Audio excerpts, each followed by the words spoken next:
Chris is being right here. Okay, well, Let me be sure. Chris, come on up here, Chris. And I'm going to step up this way. Get up here.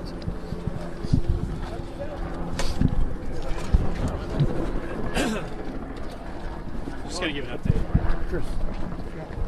Hold on, okay. I'm rolling. Oh, if you can bend down a little bit, right in front. Yeah, if you can bend down some. Yep, you got it. Cool, thanks. All right.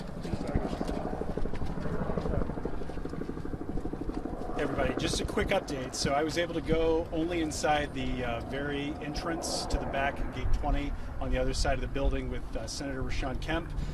I was in a kind of an active entry and exit path where the ERT team, I guess that's evidence response team from FBI, was coming in and out with supplies. They had boxes with them. They've got like 3 big trucks out there, like moving trucks, that I think they intend to fill with 2020 ballots. You keep hearing the number 700 boxes, and that's because they are trying to find and get 700 boxes of ballots. Now, what's weird about this, I've heard rumors that the warrant that was originally, again, signed or not, I have not seen the warrant, so I can't tell you standing here if it's even a valid warrant. But apparently those 700 boxes of ballots, they didn't have a warrant that quite covered what they wanted. So what they're having to do now is try to amend the warrant somehow. But their full intention is to take 700 boxes of ballots away from the 2020 election. The reason I know that is because there are 2 state election board members from Georgia in there, Jan and Sally, who have participated in election denial and conspiracy theories themselves, to be very clear. And Jan was on the phone and she said in front of me, they should take all 700 boxes away. So that is the clear intention of the people who are trying to grab these ballots to pursue conspiracy theories, is to grab as many ballots as possible. I've also heard from Fulton officials that there is no protection for chain of custody. There is no assurance that chain of custody is being preserved. That's so important because if they are able to modify the contents of these boxes, when I say they, I mean the Trump administration, then there's really no way of knowing what did happen in 2020. I mean, look what's happening with the Epstein files, right? There's a real question as to whether those files are actually preserved in the condition that they were originally in. There's a real question as to whether the Epstein files are being modified so that Trump can get off scot-free. Same thing could be happening here for all we know. That's why chain of custody is so important, and it's not being preserved as far as I'm aware right now. So again, we keep seeing FBI, ERT teams go in and out.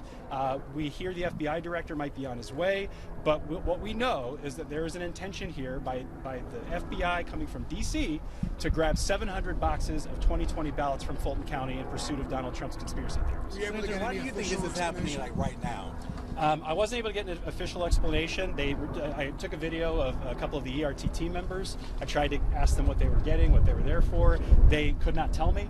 They said they tried to refer me to a public relations officer. What did you say? Why do you think this is happening right now, say, Senator? Well, I think it's happening, I said this a minute ago, because of this weekend. You know, Donald Trump is an illusion artist, and he's an entertainer. And when things go bad for him, he tries to change the subject. So this weekend, we saw the entire country in uproar about the violation of Alex Pretti's Second Amendment and First Amendment rights. That has created a huge political problem for Donald Trump. And so it's no surprise to me that the very next week, while we're still talking about that loss, while we're still talking about ICE and Border Patrol overreach, that he swoops in with the FBI to create this spectacle here in Fulton County, which again is his favorite punching bag. I mean, it's ridiculous. We have been dealing with this in Fulton County now for 6 years. Donald Trump constantly interfering, threatening election workers, threatening the integrity of our state-run elections. It's bananas, and it's all to serve his narcissistic ego because he can't admit that he lost the election in 2020. That's not even the last presidential election. That's the one before this one.